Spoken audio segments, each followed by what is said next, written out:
Government polytechnic കോളേജിൽ പുതിയ academic ബ്ലോക്കിന്റെയും mini industrial യൂണിറ്റിന്റെയും ഉദ്ഘാടനം ഫെബ്രുവരി 26 വ്യാഴാഴ്ച രാവിലെ 11:30 ഉന്നത വിദ്യാഭ്യാസ വകുപ്പ് മന്ത്രി ഡോക്ടർ ആർ ബിന്ദു നിർവഹിക്കും.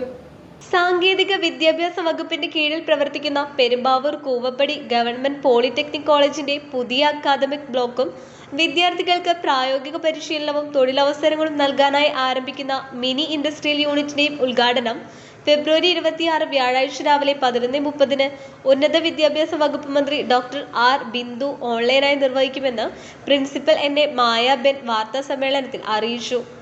ഇന്നത്തെ ദിവസം നമ്മളുടെ സ്ഥാപനത്തിന്റെ അടിസ്ഥാന സൗകര്യ വികസനത്തിന്റെ ഭാഗമായിട്ട് 5,77,00,000 രൂപ ചെലവഴിച്ച് നിർമ്മിച്ച പുതിയ അക്കാഡമിക് ബ്ലോക്കിന്റെ ഉദ്ഘാടനം ഫെബ്രുവരി 26 ബഹുമാനപ്പെട്ട ഉന്നത വിദ്യാഭ്യാസ സാമൂഹ്യനീതി വകുപ്പ് മന്ത്രി ഡോക്ടർ ആർ ബിന്ദു മാഡം രാവിലെ 11:30 ഓൺലൈനായിട്ട് നിർവഹിക്കുന്നതാണ്.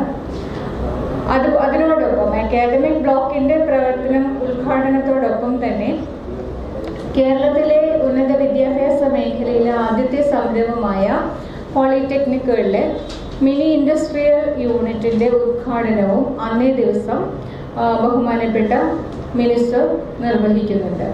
മിനി ഇൻഡസ്ട്രിയൽ യൂണിറ്റ് വഴി കുട്ടികളുടെ പഠനത്തോടൊപ്പം കുട്ടികൾക്ക് തൊഴിൽ നൈപുണ്യം വർദ്ധിപ്പിക്കുകയും അതുപോലെ വരുമാനം കണ്ടെത്തുകയും ചെയ്യുക എന്നൊരു ഉദ്ദേശത്തോടു കൂടിയാണ് അത് ആരംഭിച്ചിരിക്കുന്നത്.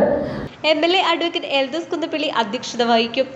MP ബെന്നി ബെഹനാൻ, ജില്ലാ പഞ്ചായത്ത് പ്രസിഡന്റ് KG രാധാകൃഷ്ണൻ, മുൻ MLA Saju Paul, panchayat block പ്രസിഡന്റുമാർ തുടങ്ങിയവർ പങ്കെടുക്കും. പഠനത്തോടൊപ്പം എംപ്ലോയബിലിറ്റി സ്കിൽ ഉയർത്തുന്നതിനും കുട്ടികൾക്ക് വരുമാനം ലഭ്യമാക്കുന്നതിനും ഊന്നൽ നൽകിയാണ് പ്രൊജക്ട് നടപ്പാക്കുന്നത്. Computer engineering HOD Subin Paul, workshop superintendent CC Eldhose, mechanical engineering lecturer PT Chinthu എന്നിവർ വാർത്താ സമ്മേളനത്തിൽ പങ്കെടുത്തു. News desk, Perumbavoor.